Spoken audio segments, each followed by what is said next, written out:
We are very tolerant. The Arab is not that tolerant, He doesn't want these people, non-Muslims, to come near the masjid. Our Nabi-e-Karim sallallahu alaihi wasallam opened the Masjid Our Nabi for this Christian deputation for 3 days and 3 nights. They slept in the mosque, they discussed in the mosque, they ate in the mosque. 3 days and 3 nights. And when Sunday came, our Nabi-e-Karim sallallahu alaihi wasallam, he offered the masjid. He said, you can offer your prayers here. He was that tolerant. But we have become intolerant. The best place where you can invite people is to visit your masjids. Because what impact the Salat has upon the unbeliever, the non-Muslim, you don't know. When we go into the Sujood, what happens to him? You don't know. There's nothing there, and you go down to the ground, down to the dust. He just can't understand, what is this? So I said, no, you're welcome, sir. So I took the half a dozen, Mr. and Mrs. Beer, Mr. and Mrs. Daniels, and the Argentinian couple. When we reach the masjid, it says, please take off your shoes. I know it's an inconvenience we are causing the people, but it has to be done. So I said, do you know why you're taking off your shoes, sir? He says, no. I said, do you remember when Moses was on Mount Sinai, God spoke to him and he said, draw not nigh hither, put off thy shoes from off thy feet, for the place whereon thou standest is holy ground.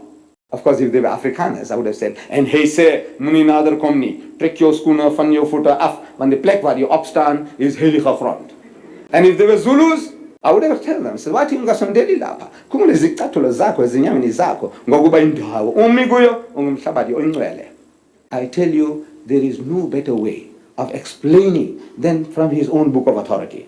You see, instead of telling the old-fashioned way, my father used to do, he says, you people, you go to the toilet, lavatory with your shoes, same shoes you go to the church, you got no respect for the house of God, but we are a nice clean people. Look, it's true.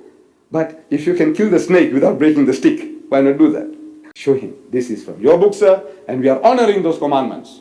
I said, before we go into pray, we make ablution, wudu, you say abdas. I says, sir, there are 3 good reasons why we do that. Number 1, purely from the hygienic point of view, I says, no one is going to find fault with a person who washes himself 5 times a day. It's a good hygienic practice. And they all nod their heads. Whether Jews or Christians, they all nod their heads. It's a good hygienic practice. Number 2, I say it serves certain psychological purpose, meaning it prepares the man mentally for prayer. Not washing because you're dirty, but you're going to present yourself before the Lord. And number 3, I said this is also another commandment given by God Almighty to the Holy Prophet Moses. In the book of Exodus, that is the 2nd book of the Bible, it is written, and Moses and Aaron and their sons washed their hands and their feet thereat. When they went into the tent of the congregation, they washed as the Lord commanded Moses. So I said, we Muslims are still fulfilling another biblical commandment. Though we haven't got the label of a Jew, nor yet that of a Christian. Yet in all humility we claim that we are more Jewish than the Jews and more Christians than the Christians. In this, that we are trying to follow in the footsteps of the prophets. It went so beautifully, so beautifully. Went inside the masjid, time for Salat, so sit down at the back, made them to sit against the wall, and they watched the Muslim at prayer. And I came and referred to them that everything that we did, including the sujood, was in your book, sir. It is in his book. I says, you remember, you read there, it says, and Abraham fell on his face and prayed to God. I'm quoting from the Old Testament of the Christians. And Abraham fell on his face and prayed to God. And I quote again, and Moses and Aaron fell on their faces and prayed to God. And again, and Joshua fell on his face and prayed to God. When we come to the New Testament, we read that was his last days on earth, Jesus Christ. He went to the Garden of Gethsemane and he said to his disciples, wait and watch, pass up. And he went a little further and fell on his face and prayed to God. Ask them, how does a man fall on his face and pray? Except the way we Muslims do. But they are ashamed to humble themselves like their God did. It's an amazing thing. Everything the Muslim does is in his book. It is there. But he, poor man, he doesn't know. He's reading, but he doesn't understand. We understand, but we don't explain. So, after the Salat was over, we go back to the house, have some tea and samosas. And while we're having tea and samosas, I had an idea. I says, Mr. Beer, have you seen the Quran? He says, no. I said, would you like to have a look at it? I said, Deedat, have you got an English translation? I said, yes, sir. So I said, no. He says, I don't mind. So I had this same translation by Yusuf Ali, but it was in 3 volumes. The paper was a bit rougher than this. So, it was very bulky, so they divided into 3 parts, 10 siparas each. So I had it in 3 parts. Same Quran, page for page same, but very much bigger and bulkier. So it was in 3 parts. So between one couple I gave one part, between the second couple I gave another part, and the last volume I gave to my boss. I said, have a look, sir.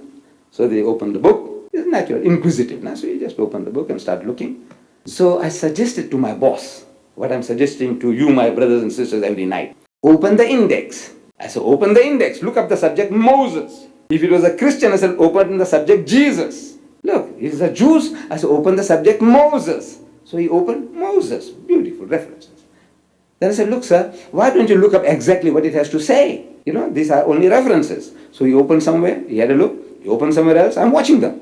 Then he looks up to me, he says, Deedat, this book is very funny. I said, what is funny about it, sir? He said, look, Deedat, this book is speaking in our favor. See, but you people are all against us. So I said, it is true, sir. I said, you see, sir, the Egyptians, set hard tasks for your people. They killed your sons and kept your daughters alive. In that was also a bitter sting. Why were they keeping your daughters alive? You knew why they were keeping them alive. And they said, hard task for you. Making bricks without straw and what not. They enslaved you. A free people that went there, they enslaved you. So, and you people were a people of God, believed in God. Those were all idol worshippers, the Egyptians. MashaAllah. My brothers and sisters, Masjid is not a fortress. It is a light. Invite others in. Show them the beauty of Islam through patience, proof, and Prophet's example. Tolerance is not weakness. It is a sunnah of Rasulullah sallallahu alaihi, wasallam. May Allah protect and guide us to the right path. Insha'Allah. Comment down your thoughts. Assalamu alaikum. Jazakallahu khair.